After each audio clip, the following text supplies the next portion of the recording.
Salut tout le monde, alors dans cette vidéo qui s'adresse principalement à ceux qui n'ont pas aimé Batman vs Superman à sa sortie au cinéma en 2016, en mars 2016, justement je vais essayer de vous convaincre, vous allez voir que, enfin vous convaincre de le revoir, de le revisionner, de lui laisser une nouvelle chance.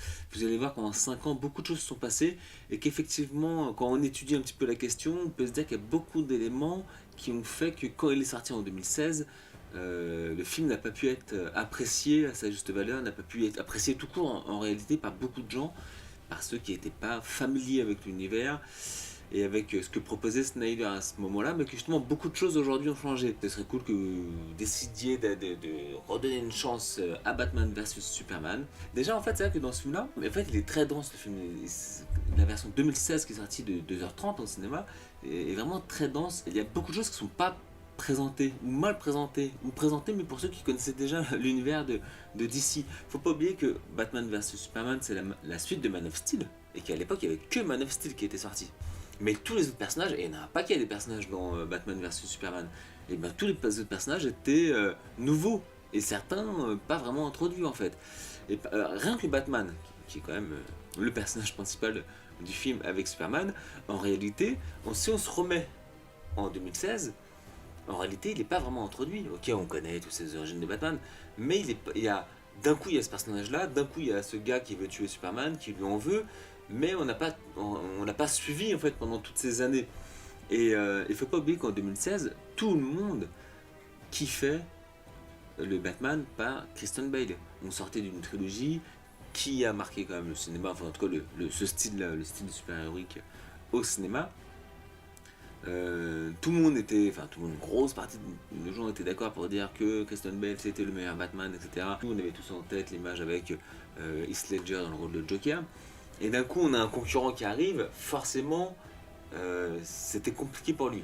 C'était compliqué dans un film en plus assez dense, un film où il n'était pas vraiment présenté, un film où il était un Batman très différent. Et à l'époque, des gens n'ont pas aimé ce Batman plus violent et plus amer. Mais clairement aujourd'hui, quand on regarde les sondages, ça a changé. La tendance a quand même énormément changé. À l'époque, tout le monde disait qu'on préfère Christian Bale. Aujourd'hui, moi j'ai vu plein de sondages. Ah, c'est plus si évident que ça. Et même ceux qui vont préférer Christian Bale, il y en a quand même beaucoup qui reconnaissent que Ben Affleck c'est un grand Batman, quoi.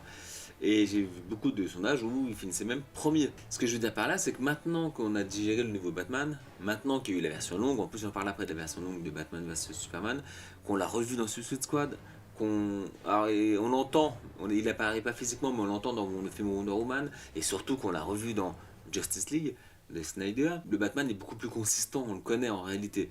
Et vous voyez ce que je veux dire, c'est que énormément de personnages ont été mal présentés à l'époque et aujourd'hui ça n'a rien à voir, quoi. Donc notamment Batman, mais on peut dire pareil pour Wonder Woman. Faut pas oublier qu'il est sorti en mars 2016, le film Batman vs Superman, et que le film Wonder Woman est sorti en juin 2017, un an et 3 mois plus tard. Et que la dernière fois qu'on avait Wonder Woman en tête dans une série ou un film, c'était la série des années 70 en réalité. Et je sais qu'à l'époque, beaucoup de gens m'ont demandé, mais en fait c'était qui la femme qui se bat avec eux contre le monstre de fin. Et il y a des gens qui savaient même pas que c'était elle en fait. Mais je peux comprendre, hein. D'un coup elle est là, elle arrive dans le film, d'un coup on sait pas que c'est elle. Alors maintenant ça a changé. Maintenant elle a eu 2 films, on la voit dans Justice League. Et c'est tout bête, hein. Même mine de rien, on sait qui est ce personnage, on sait ce qu'elle fait là, on sait comment elle s'est retrouvée dans cette histoire, etc.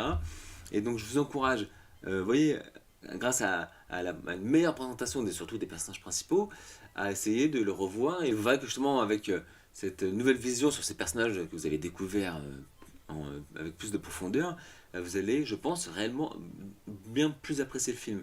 Mais je peux dire également pareil pour les 3 autres personnages qui constituent la Justice League.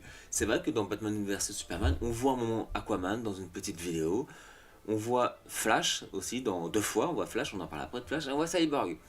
Et moi je comprends parfaitement que les gens qui regardaient le film en 2016, ils n'avaient rien compris.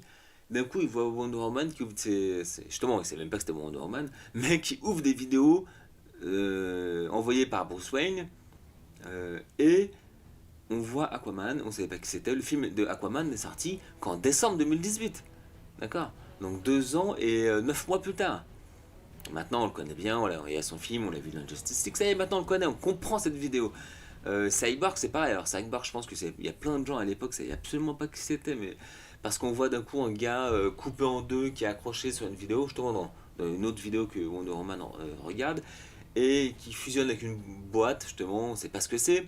Maintenant, cette vidéo, elle prend sens. Donc, on sait comment a été créé Cyborg grâce à Justice League. On sait justement quelle est cette boîte bizarre qui lui donne les pouvoirs maintenant dans la version de Snyder qui est sortie de Justice League. On comprend tout.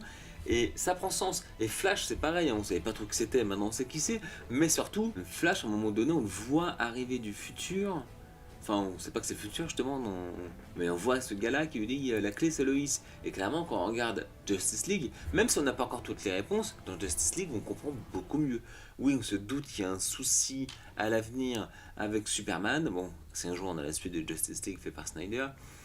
On se doute qu'il y aura un Superman qui va mourir. On se doute que c'est Flash qui sait remonter le temps, parce qu'on le voit remonter le temps dans Justice League, et qui remonte le temps pour voir Bruce Wayne. Enfin, vous voyez, tout prend sens en réalité. Puis Bruce Wayne, il en parle de ce souvenir dans Justice League.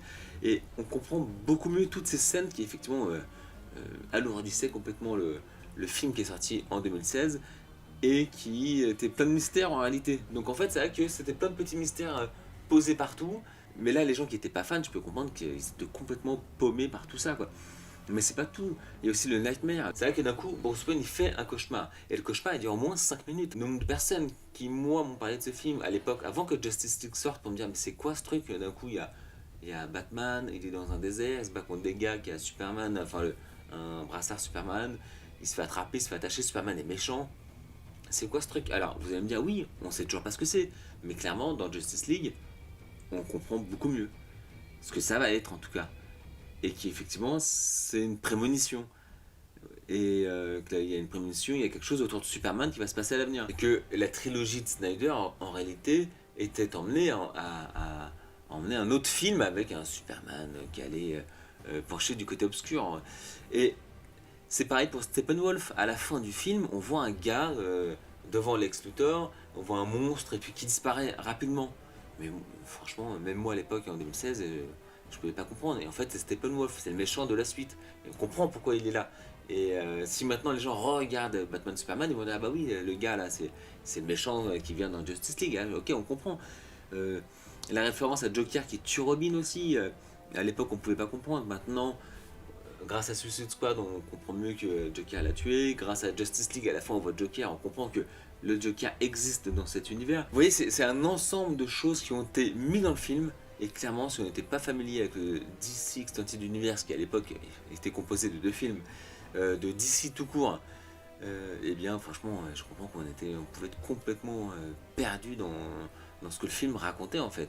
Et le ton, alors ça c'est encore autre chose, mais c'est vrai que le ton très sérieux du film n'a pas aidé le film à l'époque.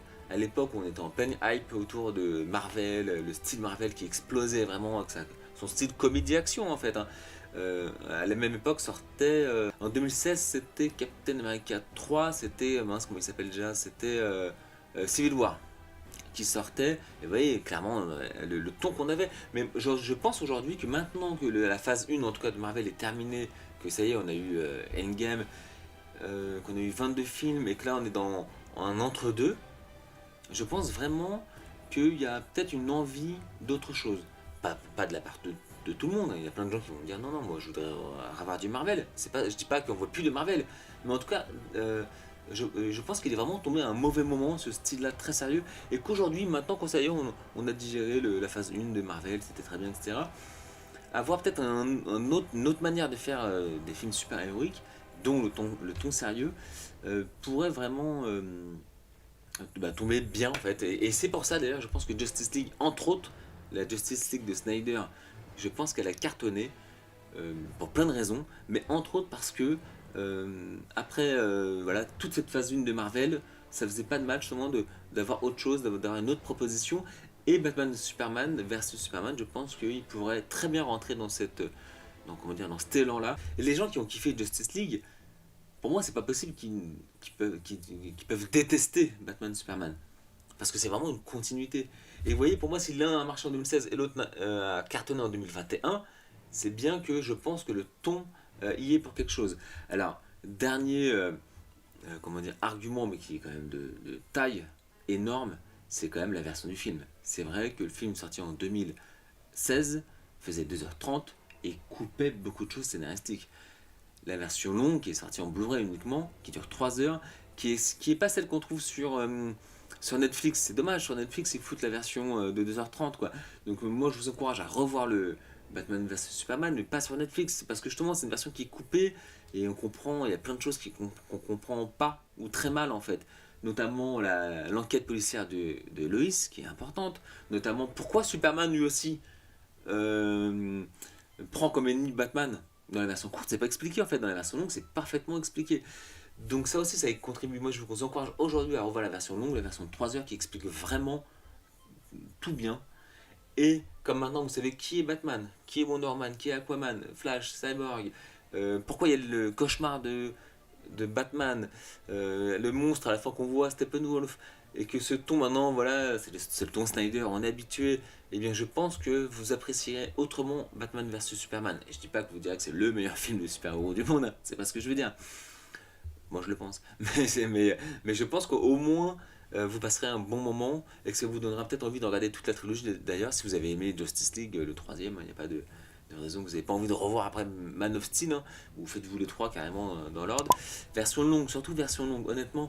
Et une fois que vous l'avez fait, ceux qui n'ont pas aimé en 2016, pour les différentes raisons que je viens de donner, franchement, venez me dire ce que vous avez pensé aujourd'hui en le revoyant. Vous l'avez vu en 2016 au cinéma, vous le redécouvrez aujourd'hui en version longue, 5 ans plus tard, en ayant vu Justice League.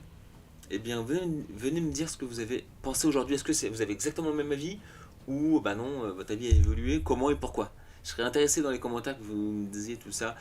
Donc voilà, donc petite vidéo, j'essaie de vous convaincre en 10 petites minutes. On se retrouve bientôt pour d'autres questions, d'autres interrogations sur le cinéma. Allez, à bientôt!